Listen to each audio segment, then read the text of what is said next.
Hi guys, Andy at ARS Airguns. I'm going to do a quick video and a bit of a highlight on an issue that you may come across if you own an FX Chrono. This is a Mark 1/Mark 2. It's not the sort of facelifted smaller version, it's the slightly bigger version. If you end up using your Chrono and you're not getting any feedback from it, yes, it will power up, but you're not getting any pellet results, any speeds or any sort of readings back from it. Don't be frightened to get your little screwdriver out because we'll indicate what it is. So this is the version we're on.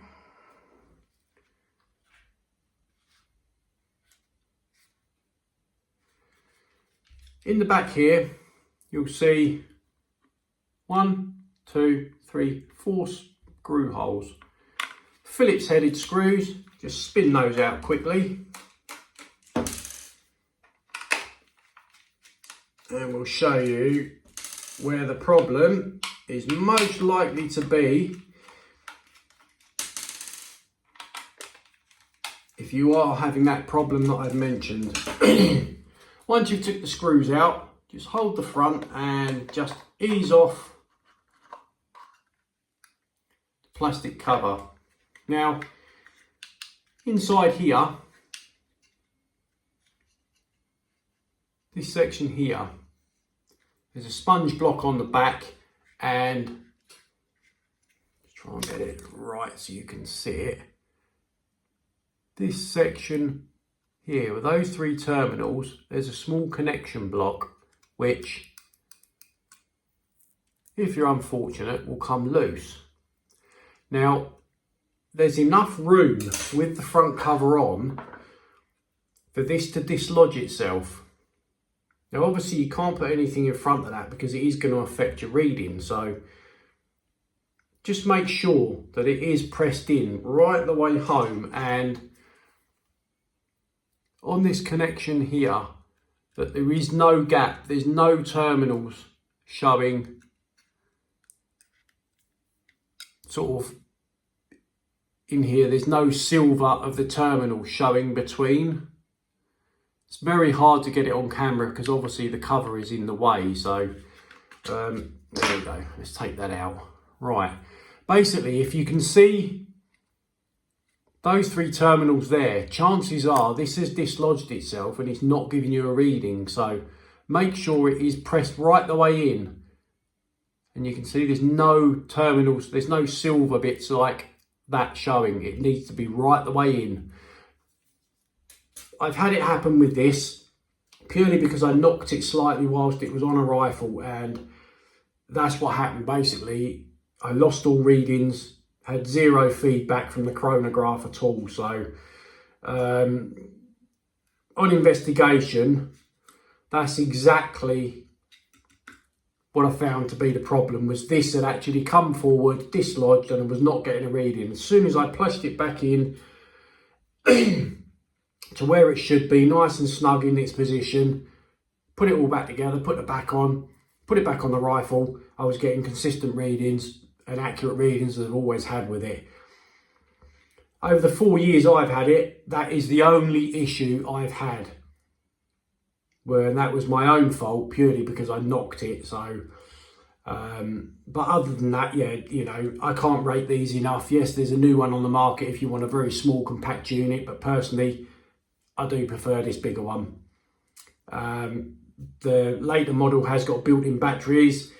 This takes the AAA batteries in the back compartment, and you know they are a little bit battery, spit my words out, boy.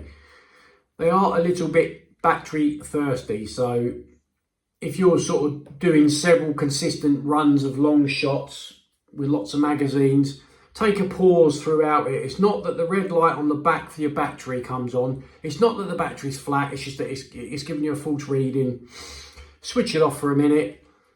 I.e., when you're reloading your magazines, switch the chronograph off, then reset it and turn it back on when you've filled your magazine and you're re-putting it back in the rifle. That way, your light and your battery light will be green when you turn it back on, not green with a red indicator saying the battery's dead. So little tip for you there.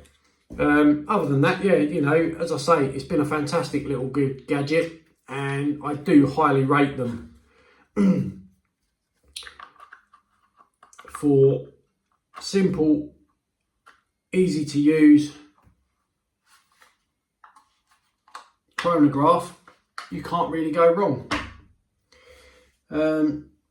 Yeah, so basically, you know, stick your covers back on. Let me get that in the right place. There we go.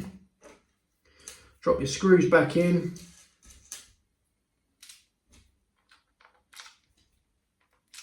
And away you go. Fit to put it back on the rifle and fire away. Now, what I mean with the battery power, I mean personally I just use high ampage rechargeables in mine. It just saves me the cost of battery. So as you can see, you know, here we've got the green power light.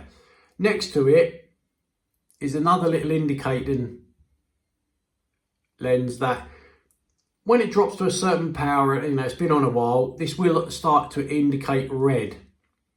I'm sure you'll find, unless you have really caned the batteries, that just by powering it off while you load your magazine, etc., come back to it, put it back on, that red light next to it will go out and the green light will just stay constant positive. So yeah, hope that's been of help to you guys, and you know, hopefully no one will have that issue with the FX Chrono, because you know, they don't normally give any trouble, but if you do, that's where to look for it.